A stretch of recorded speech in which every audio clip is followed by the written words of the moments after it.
Right, hello, hi guys. Today, I'm going to be teaching you how to paper piece a log cabin quilt. So basically, what we're going to do is print this 3.5-inch templates, and we are ready to get sewing. Right, now we are at the machine. So what we want to do is actually pick the smallest one first. So since I'm doing all red, just to remind you that I'm making this type of log cabin, so I won't worry about what fabrics I'm picking. I'm picking all kinds of red. So what I'm going to do now is actually find a piece that is actually bigger than that center ones. I want to make sure that it's bigger than a 1/4 inch away from each of the sides, just to make sure that you have that leniency, so that whenever you are actually slightly off, you will still be covering the areas. So what I need to do is I'm going to be working from this side. So this is going to be the finished side. So if you look at all the finished one, I'm actually sewing on top of the printed lines, and then we have a finished line at the back. So it's going to be a mirror image, but it doesn't matter because log cabin is basically symmetrical. All right, so what you need to do is actually pick that and put it somewhere roughly in the center. I'm using the sewing machine light to actually see it.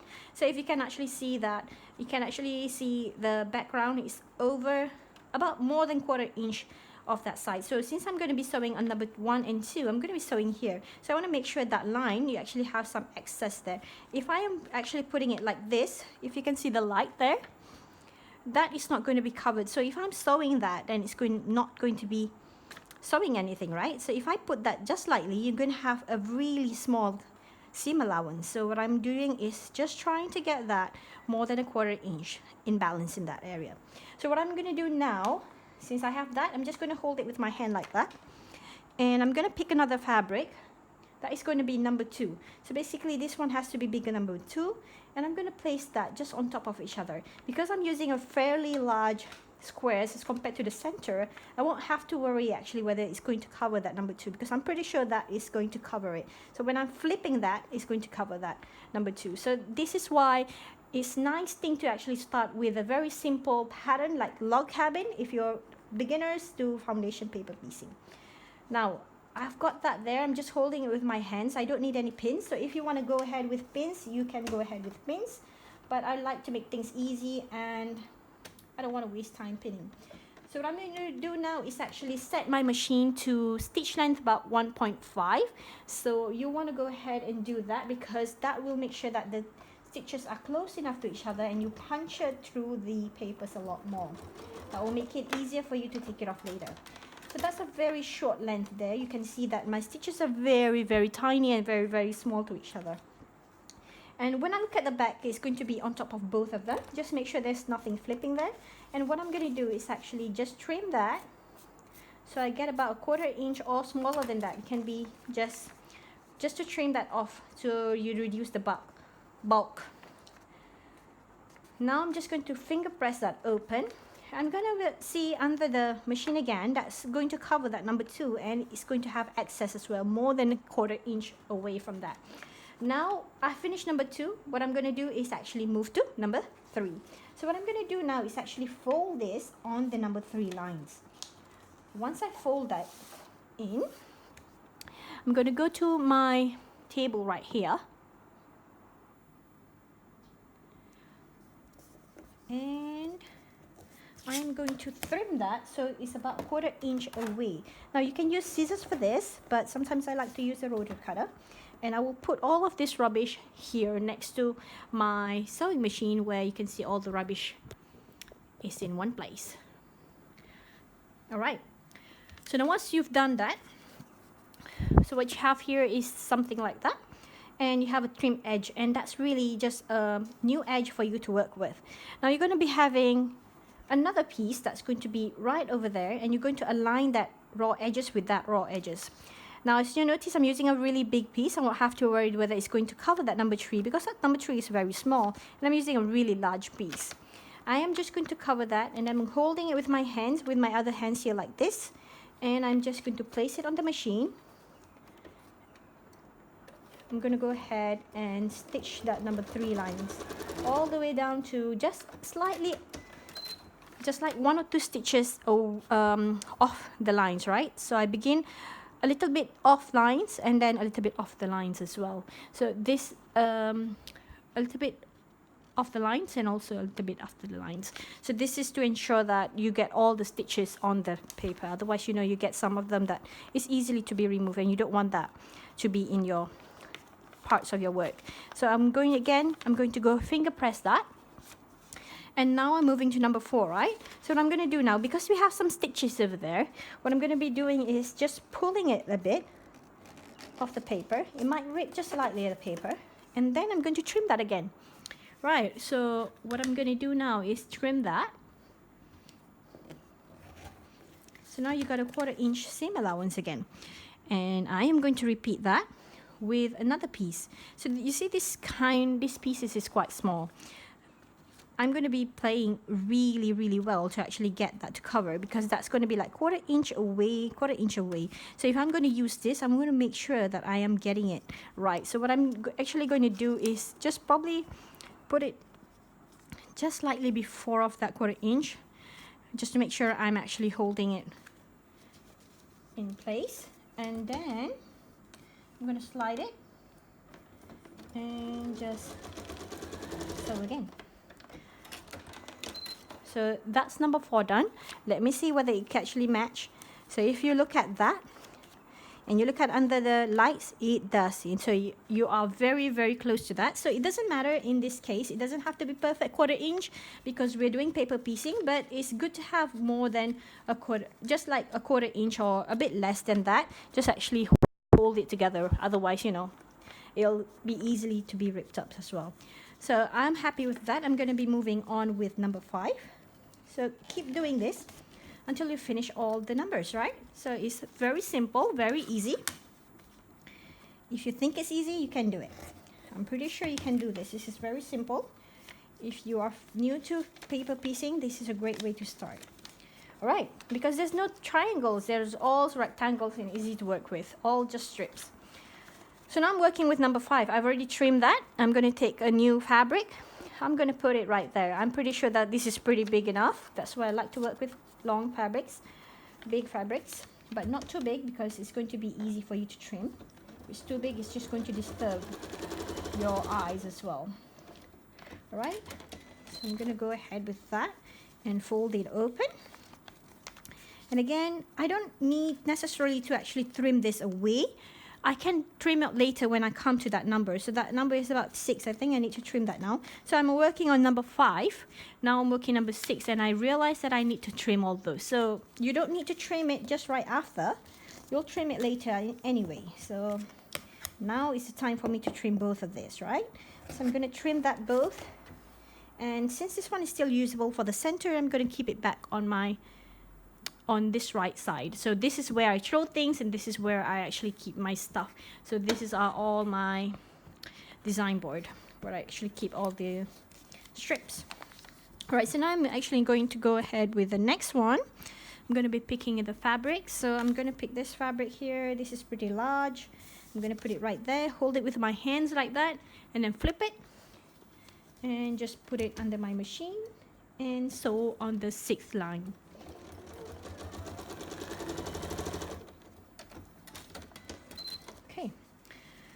So pretty much close. It doesn't have to be perfect. Again, it doesn't have to be accurately 1/4 inch. As long as you're stitching on the lines, you'll be fine. So let's have a look at that. Number 7. And I'm going to trim that off. This is pretty much still big. I'm going to go here. These are pretty small. I'm going to work out all the way there. So you can see this pile here is actually going to grow bigger and bigger. I mean, actually, paper piecing is really messy. But it's a creative mess, so we don't worry too much about it. Okay. So now I'm going to put this pink one. And I'm just going to go ahead on my number 7.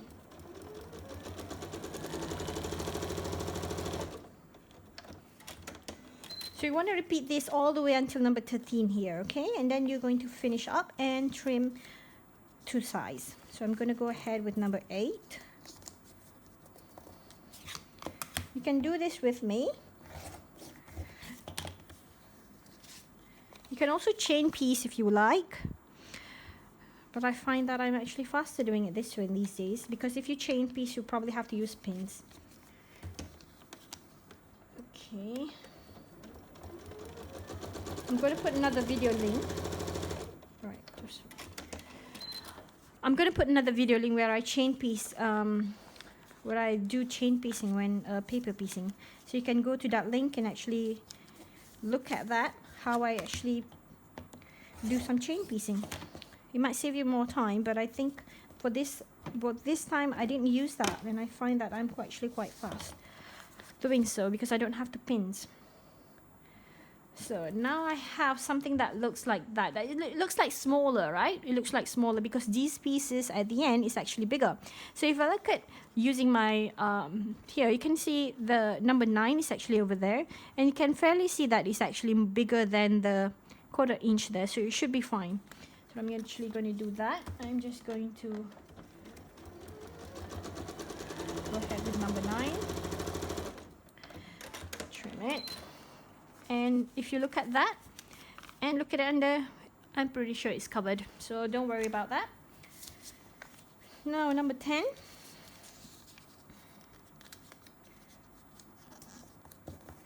So it's basically going in clockwise, showing these pieces. I probably need a new rotary cutter blade, the blade. Alright, so number 10, I'm gonna take a new piece here. I'm gonna put that there. So if you look at this one, again the same thing, it's still bigger, and flip it. So we're on number 10.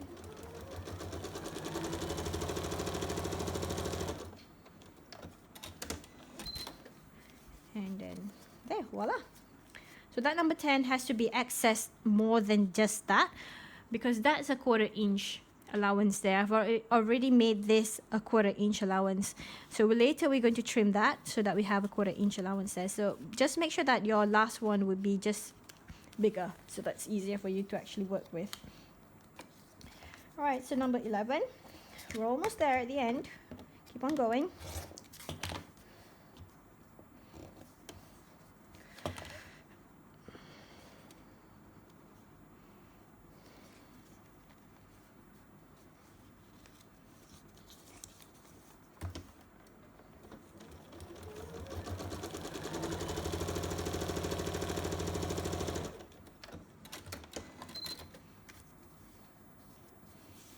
That's number 11. And then number 12.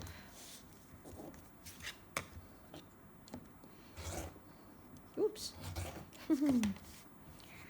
Right.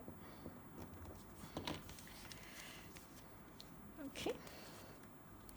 Pick one more fabric. Just put that right there.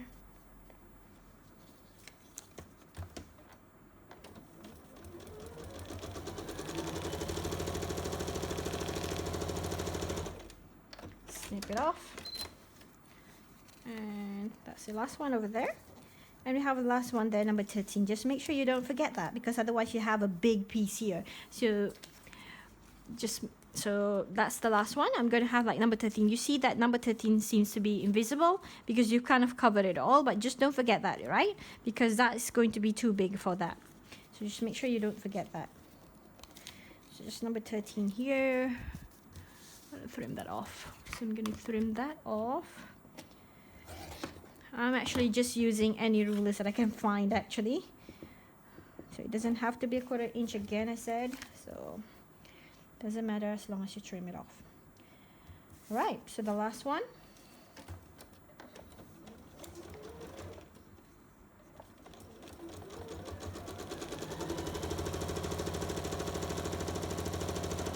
And snip it off. Basically what you have now is a finished block. Now you want to go ahead and just trim all of those so you get a really nice perfectly squared 3.5 inch square to start the block with. So I am just trimming that away. Yeah, it is annoying actually using this not sharp with a nip in the side, but I'm trying to just get this done. Once you've got all the pieces ready, so you want to do all the pieces according to the pattern, and you got all the mess. You want to go put that aside, and let's put this into a heart shape. So you want to follow the pattern and how to actually make it into a heart shape. So what I'm going to do here is I'm trying to actually make it on the wrong way around to make it into a heart shape.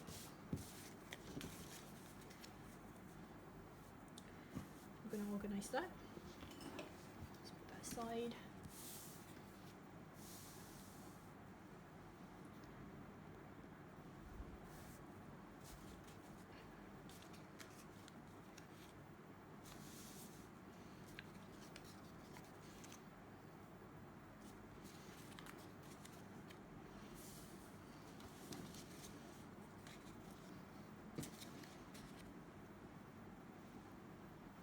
And there's two pieces here, right here. So you're gonna get out of the camera, but yeah, basically you see the heart shape. And now we're ready to piece the rows together. So if you are doing paper piecing technique, you wanna make sure that you're not removing yet. So what we're gonna do is, since we're going to piece it together, we're going to flip that, and we are going to sew on this line right here all the way. All right, and then we're going to open it here and then sew the other side this way as well. So we want to chain piece that. So what I'm going to do is actually just fold that over. So it's like flipping a book. Flip book, flip book. And you want to go and chain piece all the way there and then come back here and put the other side. So if you're doing chain piecing, you want to make sure that it stays in the chain before you piece the next one. So if you open the book, so if you open them all, they're still in that position where it's right, and you can continue and piece this. So you don't want to snip those off, just make sure it stays there. And you want to go ahead and do this side. So I'm just going to flip all of this onto here. Open, maybe I'm just going to stay that because it's going to move on. So I'm going to just pull all of this away and go to my machine and sew that, and then continue sewing the sides in chain. Now same with this one, all of them is stuck together due to that piece chain piecing. And you want to do the last one, so I'm going to go ahead and do this one first, sew that, and then once I've done that on the machine, I'm going to pick this one up and put that and continue chain piecing.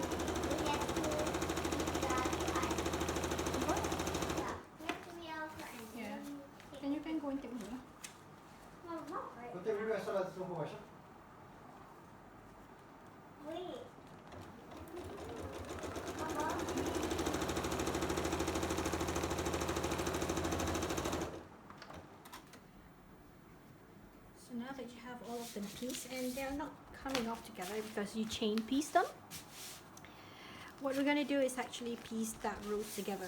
Now I want to make sure that one is actually pressed to one side and this one is pressed to one side. You can just press it with your finger. Since you have like a foundation paper, they're pretty much stays. What you want to do is just stitch along 1/4 inch along this line, and you'll be able to piece the rows together. Right, I'm going to go ahead to my machine and do that.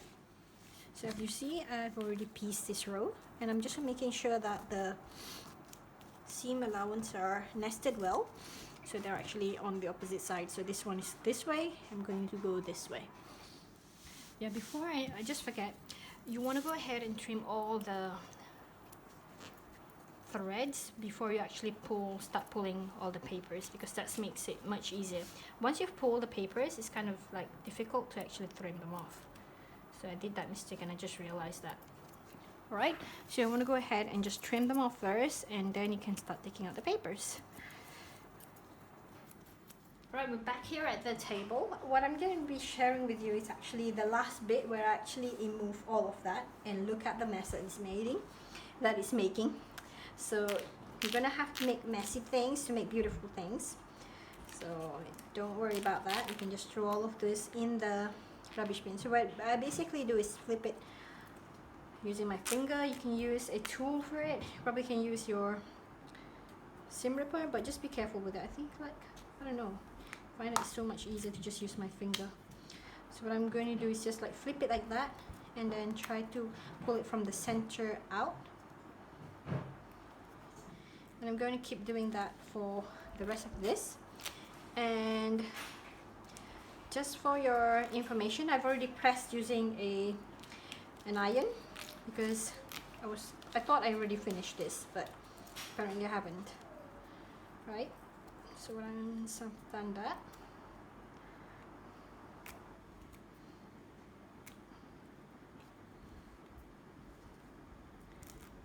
and there. So once you've done that, you want to go ahead and press that with an iron, and you are ready to add the border. And what you did, and we are going to be ready to make the pillow.